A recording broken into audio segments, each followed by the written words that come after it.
Hey everyone, it's Catherine Skaggs, and I'm in my studio. I was about to do some painting, but I realized I've not done any of the Mythical Goddess Tarot readings for the new year.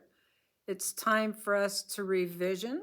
I just wanted to say hello from my studio with all the beings who would love to say hello.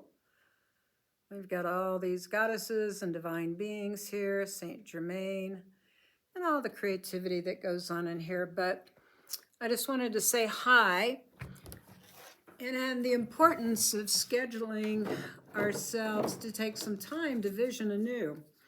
Since I didn't do a reading before now, I thought, what does 2023 have in store for us as we focus on our hearts and changing the things that are most important to change or let go of, while we vision possibility and potential.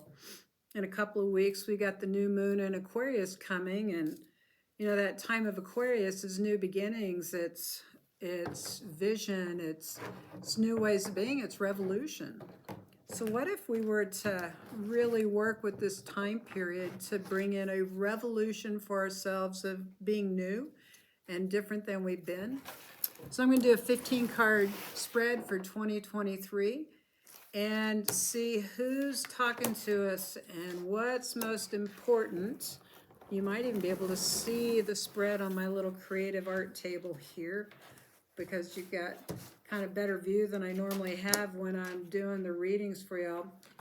So the 15-card spread is something that Sage Holloway taught me when I started to paint the Mythical Goddess Tarot. And she really helped me understand the Tarot back then in 2006 and 7. Whereas I'd been an oracle girl all before that, kind of a cosmic cheerleader oracle girl. But the Tarot gives us a great view of our spiritual perspective with the higher goddesses, the higher arcana.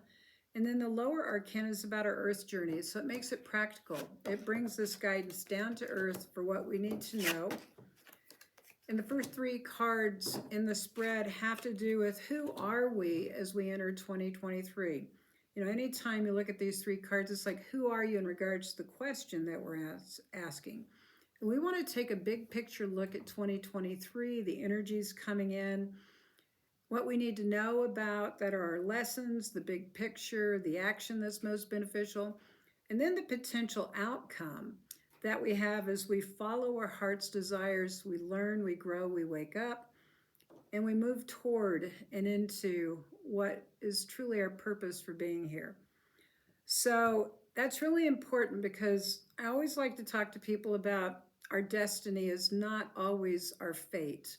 What's the difference between destiny and fate?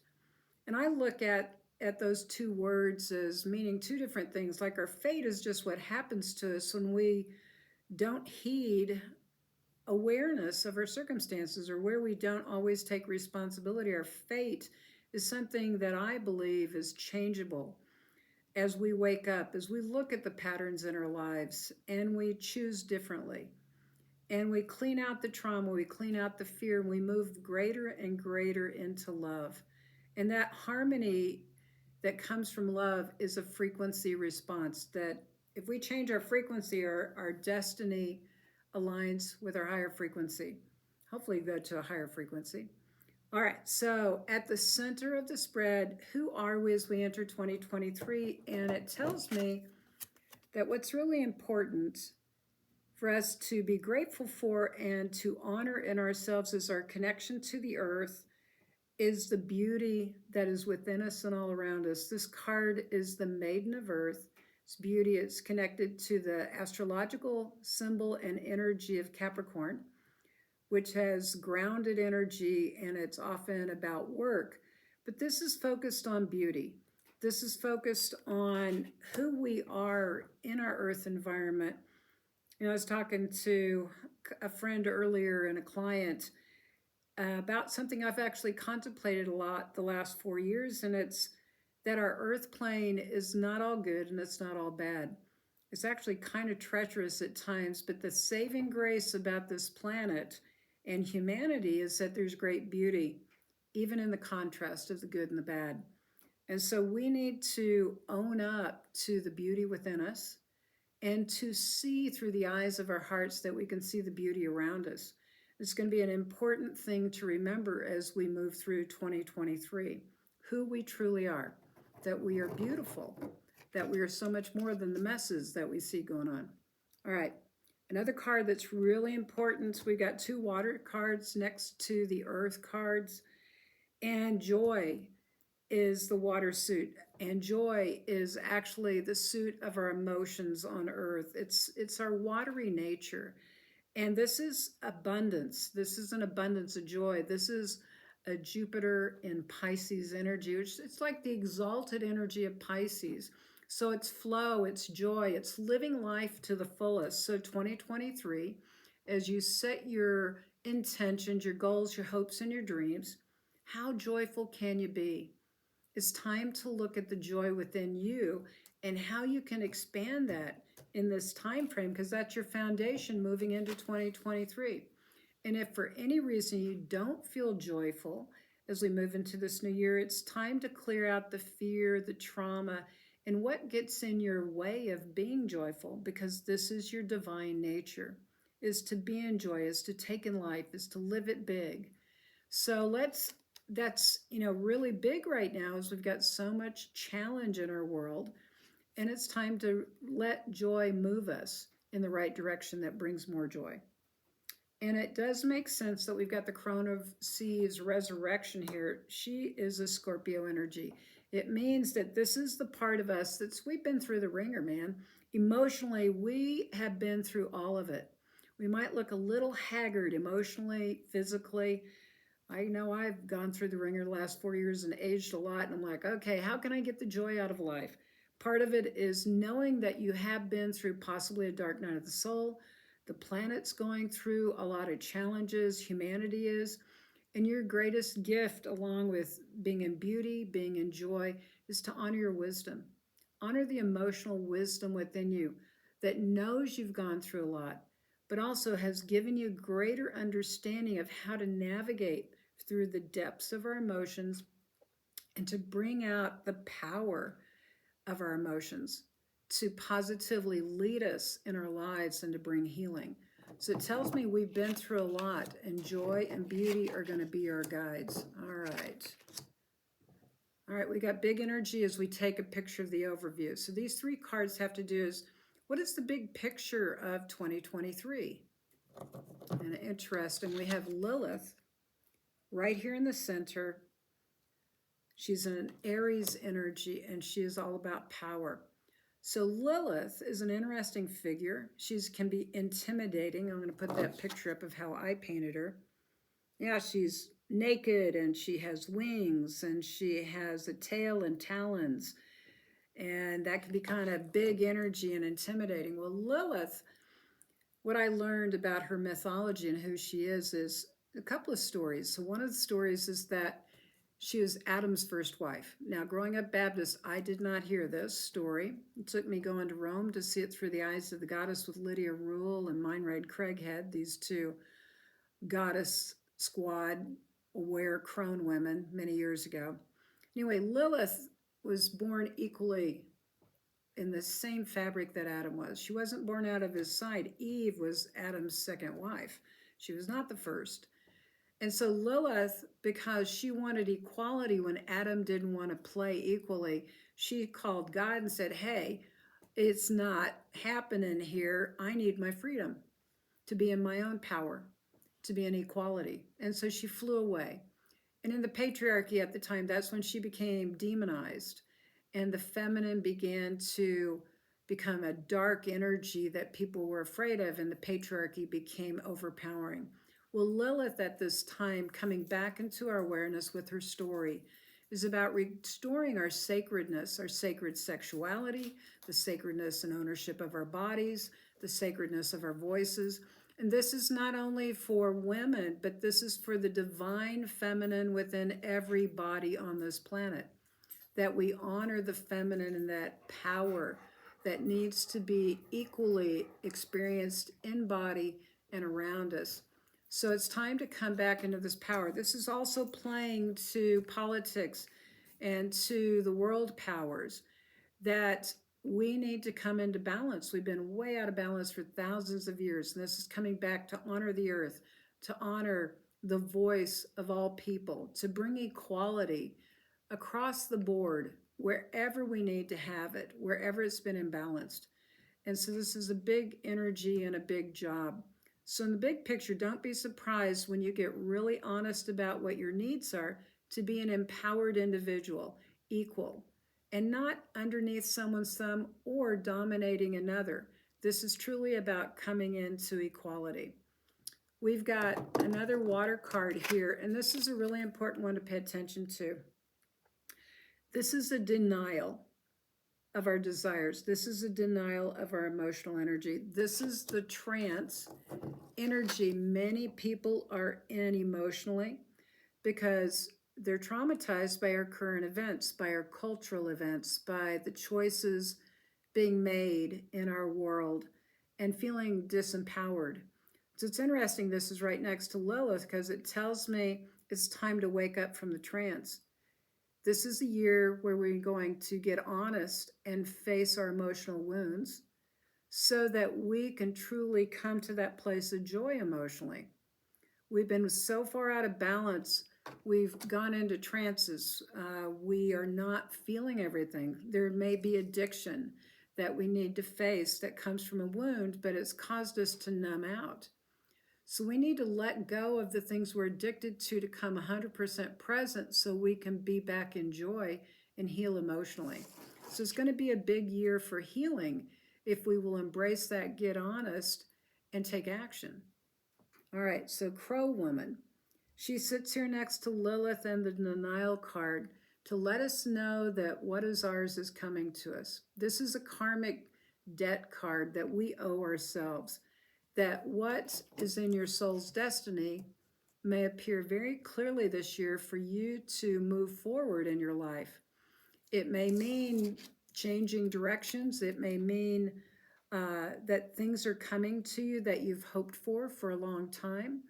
But this is a card of balance between the inner worlds and the outer worlds. This is a card, like I said, of karma, karmic debt, meaning that as you've given, as you've acted, that energy is going to return to you. This is sacred law. This is above man's law. And so what is divinely yours, call for it to come to you, to bring restoration, to bring the power balance that you need and the healing that you need emotionally. And that these are the big picture items for 2023 for us to look at right now and to begin really working with that energy so that we can really navigate these energies for greater harmony, peace, and joy. All right, so what is the action we need to take to help address these things and to have the best year, the best cycles of this year possible? Well, these are our lessons. These next three cards we call opportunity, lessons, challenges. They all fall into the same realm. If you're challenged to grow, believe me, it's connected to your opportunity to create an entirely different reality. So we have the Ace Manifestation card. That's an excellent card for our challenges of all things because all the aces in the deck have to do with gifts from the divine or gifts from the angels. So having the Ace of Manifestation in our lessons and our opportunities tells me make sure you are dreaming big as you move into the new year because you're going to have a lot of support to bring in what you truly want to create. This is a gift to bring heaven to earth. And know that it sits in a place that says perhaps your greatest challenge is to dream big, to truly vision, imagine, and open to divine possibility, and to know that it's being given to you and that it's your challenge or your lesson to really receive that blessing. This is a complete blessing card.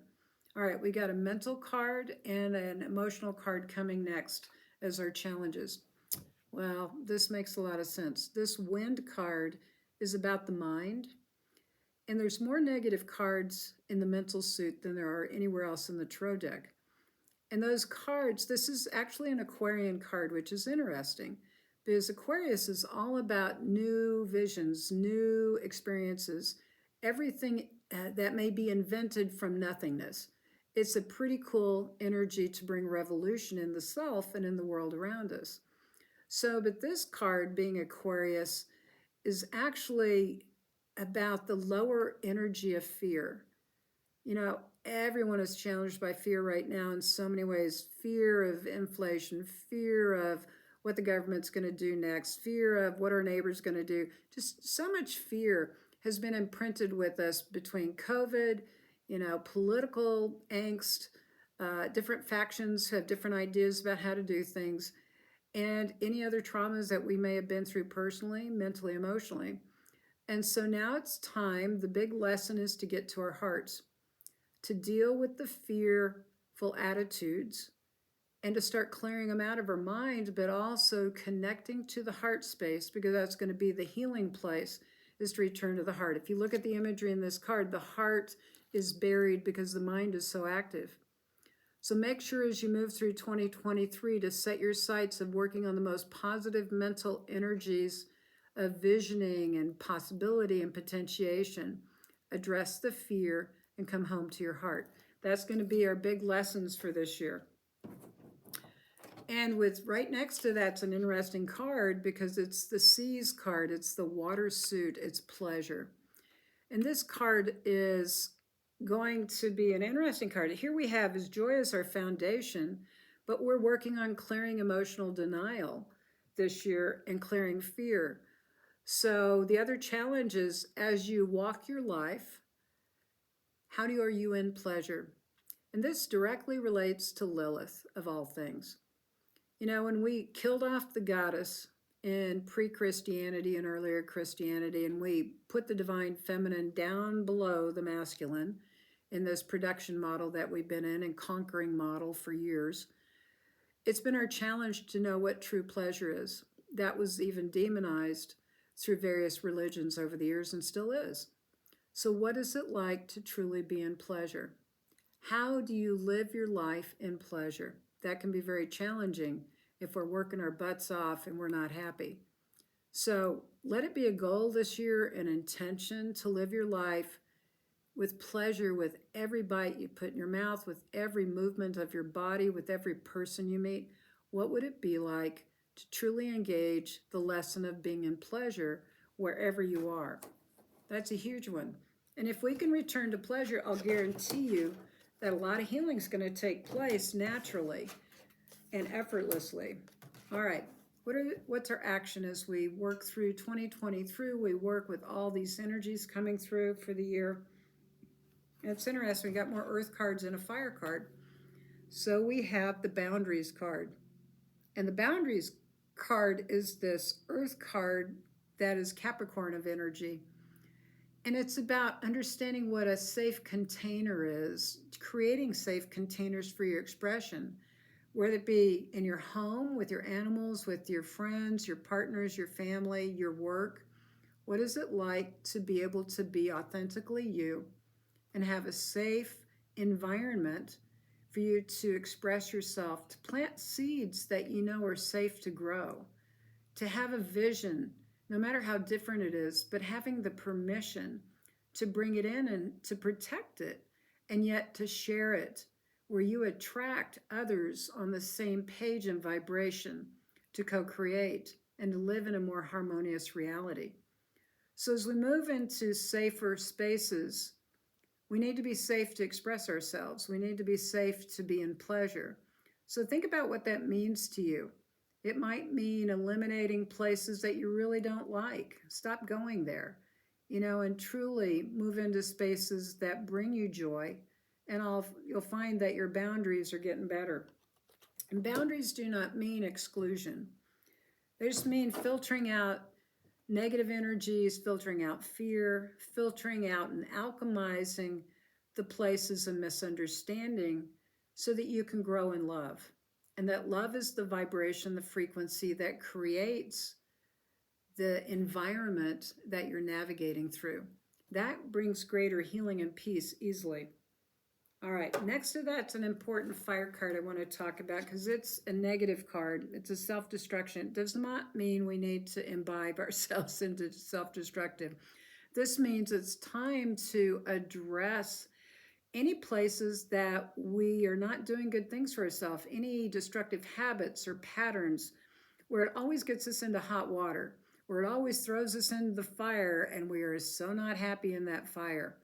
So, this is a Kundalini energy. This is a fire medicine to come home to your passion, to come home to your body and your spirit, and to align them into that place where you're in a good environment, as spoken with these boundary cards, and where you can truly be yourself, that you're perfect just the way you are, and yet you're laying down the habits and the addictions that destroy yourself in any part of your world. So look at your attitudes, look at any place emotionally where you're stuck, and put everything in the fire that you need to let go of. This could be a fire ceremony to honor the truth of who you are as a divine being, and to clear out your life of anything that's just not really a good pattern. It's not working for you.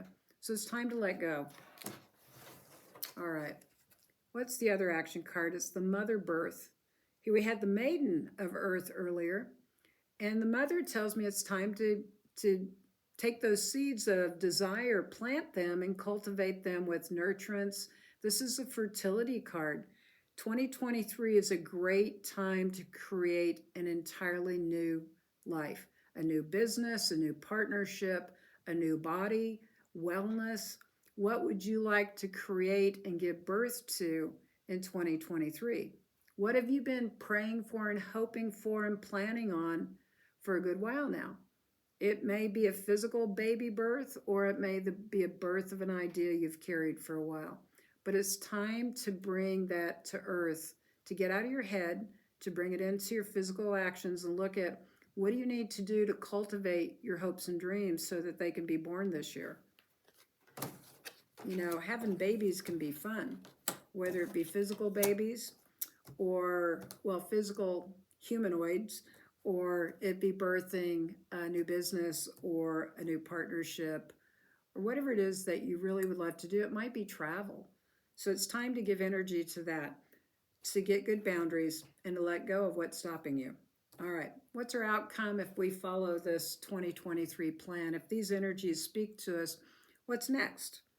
What happens when we truly follow our hearts? We let go of the things that make us afraid, we burn them away, and we get into birthing new realities.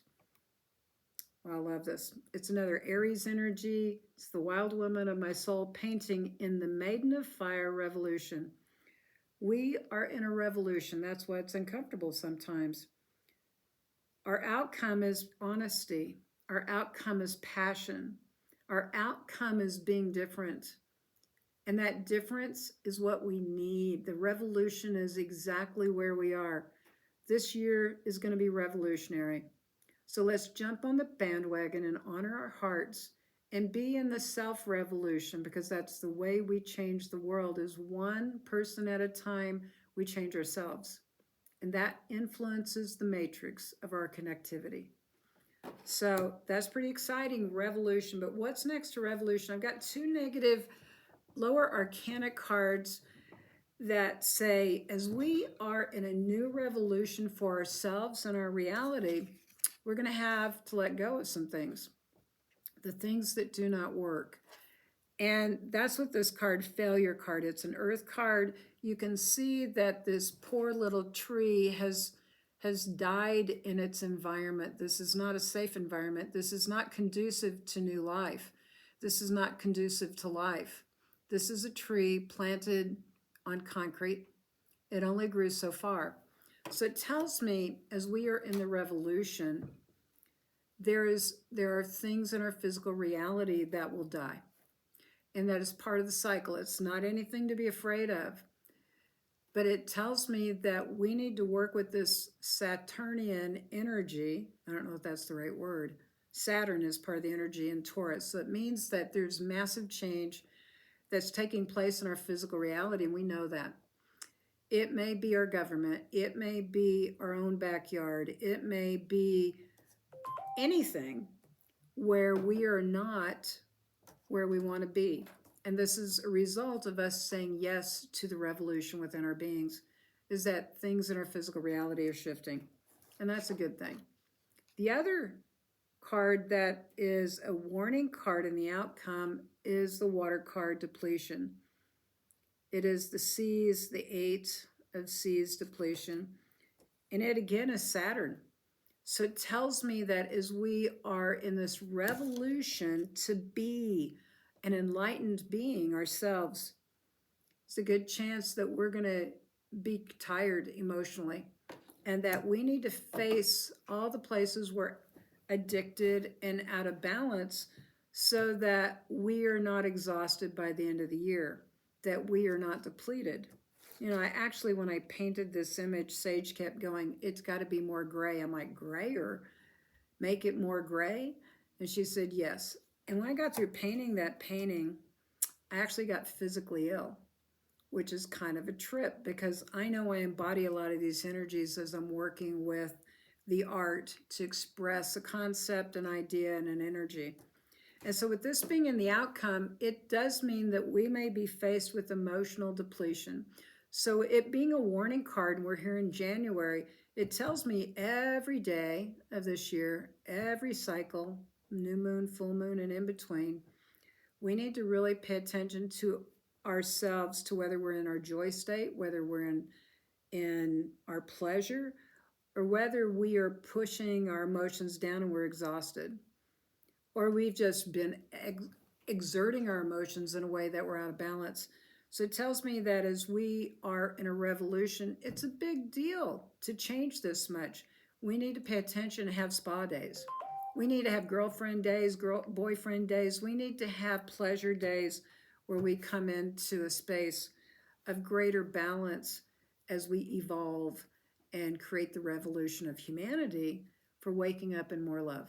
So this is Catherine Skaggs. I'm in my art clothes in my art studio today, and I'm inviting you into the vision of a new year where we have all the support we need to change, to be living in love, and we can be in a community with ourselves and with others that is in greater harmony, and that the world is changing and we're working with it in a positive manner. So I hope you get something wonderful out of this, and I look forward to next time.